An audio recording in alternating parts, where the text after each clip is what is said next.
Hello guys, तो कैसे हो। अब आप अपने देख पा रहेंगे पसंदीदा सवाल का मतलब है आप जो सवाल करना चाहेंगे वही सवाल आपको मेरी वीडियो के अंदर देखने को मिलेगा। ठीक है, आपको एक क्वेश्चन में एक ही वीडियो में दूंगा, ज़्यादा टेंशन लेने की जरूरत नहीं है, ज़्यादा लंबा वीडियो देखने की जरूरत नहीं है। ठीक है, जितनी आपको जरूरत हो केवल उतना ही देखो। जिससे लगता है कि स्लो मोशन ज़्यादा है तो अपने साइड में जाकर सेटिंग में जाकर के स्पीड बढ़ा ले। ठीक है, अब हम देखो एक क्वेश्चन को एक ही वीडियो के अंदर लगा रहे हैं, बहुत ही जल्दी आपके लिए समझ में आ जाएगा। आप बिना कॉपी पेन ले बैठोगे फिर भी सीख जाओगे। तो चलिए स्टार्ट करते हैं।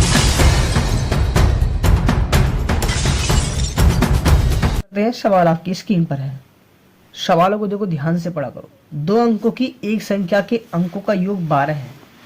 अंकों का स्थान परस्पर बदलने से प्राप्त संख्या दी गई संख्या से 18 अधिक है। संख्या को ज्ञात करें। भाई संख्या इकाई और दहाई दो अंकों में होती है, जैसा कि मैंने पिछले सवाल में समझाया था। एक सवाल मैंने ऐसा और लगाया था एक वीडियो में पीछे वाली में, जिसमें बताया है मैंने अंकों की इकाई का अंक और दहाई के अंक के बारे में। ठीक है, आप चाहें तो उसमें जाकर देख सकते हैं। इकाई का अंक हमने x मान लिया और दहाई का अंक हमने y मान लिया, यानी कि ये संख्या बन जाएगी हमारी इकाई का अंक फिर दहाई का अंक 10y। अब बोला है अंकों को पलटने पर अंक पलट दिए हमने, इसकी x को इधर और y को इधर, ये चेंज कर दिया हमने। इकाई का अंक बना दिया y और दहाई का अंक हमारा x हो गया। अब बोला है इन संख्या के अंकों का योग 12 है, यानी जो संख्या हमने ये मानी है इनका जो योग है ना वो 12 है। 12 है तो इक्वेशन फर्स्ट हो गई है। समझ में आया भाई। आगे बोला है कि उसने अंकों के स्थान पर असर बदलने से प्राप्त संख्या दी गई संख्या से 18 अधिक है। 18 जो है वो ज्यादा है इस वाली संख्या से, तो यानी बदलने से तो कोई मतलब ही नहीं हुआ। 10x प्लस y, तो ऐसे लिख दो, बराबर इस वाली संख्या से 18 ज्यादा है, यानी 10y प्लस x प्लस कितना ज्यादा है इससे 18, ऐसे लिख लो। आया समझ में। अब इसे सॉल्व कर लो। सॉल्व कैसे करोगे, 10x प्लस y इधर लाओगे माइनस 10y माइनस x बराबर 18।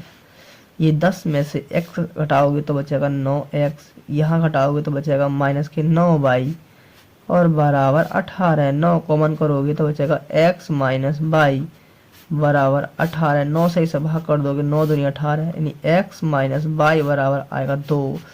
अब क्या करोगे भाई, इसमें समीकरण 1 और समीकरण 2 को हल करोगे विलोपन विधि से। समीकरण 1 ये लिखा है x प्लस वाई बराबर 12 और दूसरी लिखिए x माइनस वाई बराबर 2। तो समीकरण देखो समझ में आ गए होंगे अब। ठीक है, सवाल समझ में आपके आ चुके होंगे किस तरीके से इन अंकों के पलटने वाले सवालों को हम करते हैं। दूसरी क्वेश्चन है x माइनस वाई बराबर 2। जब साइन चेंज करने की कोई जरूरत ही ना हो, ना मल्टीप्लाई करने की जरूरत हो, तो पहले से x बाई कटने को रेडी बैठा है, यहाँ पर काट दो, x और x को जोड़ दो 2x, ये कितना होगा 14x, 14 केवल 2 से भाग कर दो तो x का कितना हो जाएगा 2 सत्ते और x का मान 7। x का मान समीकरण 1 या समीकरण 2 आप किसी में लगा सकते हो और आपको y का मान मिल जाएगा। यानी मैं यहाँ लिख देता हूँ x का मान समीकरण 1 में रखने पर, अरे 1 में तो बार बार रखते हैं हम, इस बार चलो आपको 2 में रख कर दिखा देते हैं, कभी आपको डर लगे। देखो दूसरी क्वेश्चन है हमारी x माइनस वाई बराबर 2 है, ये है, और x का मान हमें मिला है 7 है, 7 लगा दो, 7 माइनस वाई बराबर 2, y को उधर ले आओ, 2 उधर लेकर आओ, 7 माइनस 2 बराबर y, तो कितना जाएगा y बराबर 5, यानी y का मान कितना आ गया 5। संख्या हमसे ज्ञात कराई थी और संख्या हमने मानी है 10y प्लस x, इसमें लगा दो, यानी जो संख्या क्या थी 10y प्लस x, यहाँ पे सबके मान लगाओ, 10 इंटू वाई का मान 5 और x का मान 7, इसकी मल्टीप्लाई करोगे 10 पंजे 50 प्लस 7 कितने हो गए 57 हो गया, और 57 इसकी क्या हो गई संख्या हो गई। समझ में आ गया सवाल। भाई सवाल समझ में आया? चलिए मिलते हैं नेक्स्ट वीडियो में। इस वीडियो को देखने के लिए धन्यवाद।